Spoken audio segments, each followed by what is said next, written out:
안녕하세요. 여러분의 동반자 포티나이너입니다. 오늘은 이민에 대해서 이야기해보려고 합니다. 대한민국은 전 세계에서 가장 저출산이 심각한 나라입니다. 합계 출산율이 0.75로 전 세계에서 꼴찌를 기록하고 있는데요.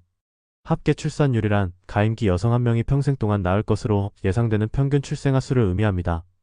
테슬라의 최고 경영자 일론 머스크는 연일 대한민국이 소멸 위기에 있다며 우려를 표명하고 있죠.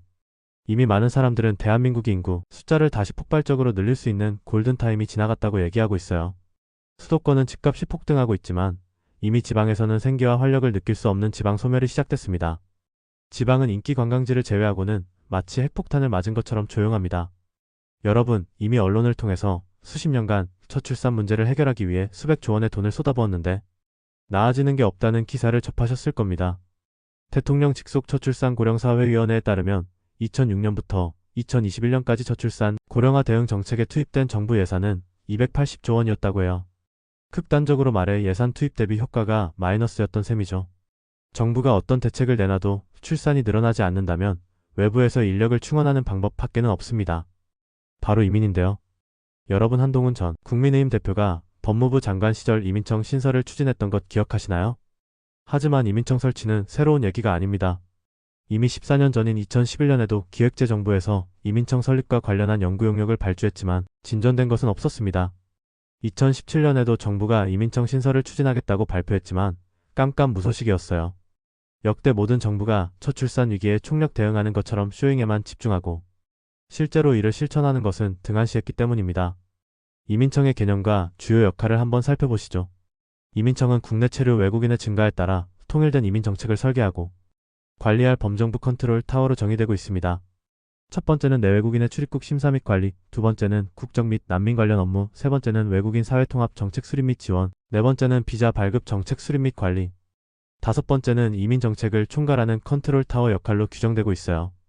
이민 관련 예산과 정책은 현재 여러 갈래로 분산돼 있습니다. 예산 집행도 법무부, 고용부, 여가부, 외교부 등으로 분산돼 있어요. 새로운 정권이 수립돼 정부 조직 개편을 하지 않는 한 이들 기능을 한데 모으고 선택과 집중을 할 수 있도록 만드는 일은 사실상 불가능합니다.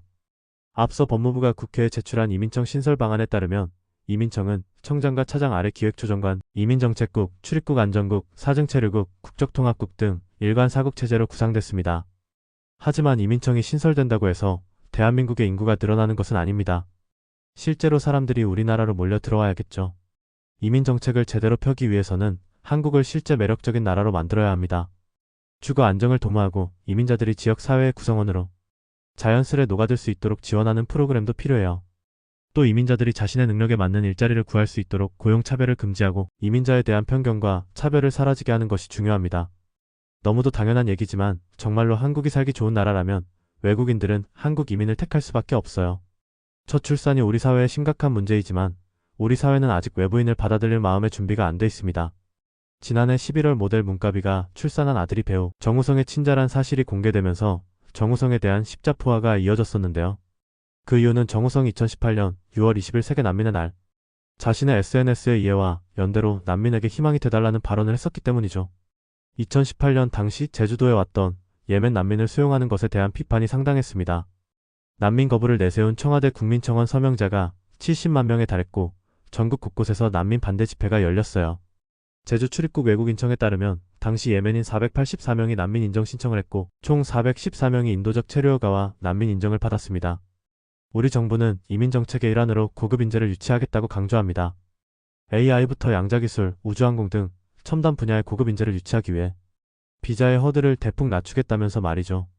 그런데 상식적으로 생각하면 이미 미국 등 외국에서 수억 원대의 연봉을 받는 사람들이 굳이 여러 기회비용을 지불하면서 한국에서 생활을 해야 할 이유를 찾기 어렵습니다. 설사 이들이 한국으로 온다고 해도 정말 소수에 불과할 것이라는 얘기죠.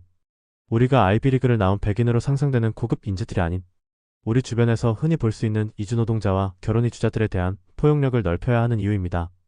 글로벌 조사기관인 입소스가 2018년 세계 25개국 성인 남녀를 대상으로 한 외국인 포용도 조사에서 한국은 25개 국가 중 러시아와 공동 18위를 차지했습니다.